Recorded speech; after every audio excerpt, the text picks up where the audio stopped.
આમોદનગરમાં અઢી કરોડ રૂપિયાના ખર્ચે બની રહેલી સરકારી શાળાના બાંધકામમાં ખુલ્લેઆમ ભ્રષ્ટાચાર આચરવામાં આવી રહ્યો હોવાના ગંભીર આક્ષેપોથી સમગ્ર પંથકમાં ખળભળાટ મચી ગયો છે. રાજકોટની એજન્સી દ્વારા આમલીપુરા કાઠિયાવાડ વિસ્તારમાં નિર્માણ પામી રહેલી મિશ્ર શાળા નંબર 3નું કામ અત્યંત હલકી ગુણવત્તાનું હોવાનું સામે આવ્યું છે, જે સરકારી તંત્રની બેદરકારી અને મિલીભગતનો સ્પષ્ટ સંકેત આપે છે. સ્થાનિક લોકોના જણાવ્યા મુજબ શાળાના બાંધકામમાં સિમેન્ટ, રેતી, કપચી અને લોખંડ જેવી પાયાની સામગ્રીમાં ખુલ્લો ભ્રષ્ટાચાર થઈ રહ્યો છે.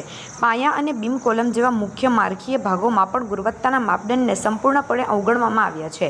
લાઇન લેવલ વગર અને માટી પાથરીને કરવામાં આવતું કામ એજન્સીની લાલચ અને તંત્રની મૌન સંમતિનો પુરાવો આપે છે.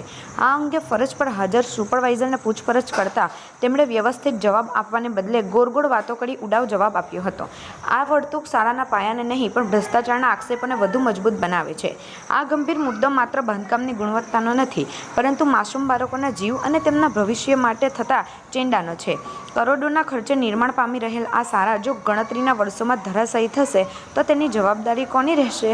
સ્થાનિકોની ઉગ્ર માંગ છે કે રાજ્ય સરકાર તાત્કાલિક આ મામલે સખત પગલાં ભરે અને નબળું કામ કરનાર એજન્સીને બ્લેકલિસ્ટ કરી દોષિત અધિકારીઓ સામે કડક કાર્યવાહી કરવામાં આવે અને નવેસરથી યોગ્ય ગુણવત્તા સાથે શાળાનું બાંધકામ શરૂ કરવામાં આવે.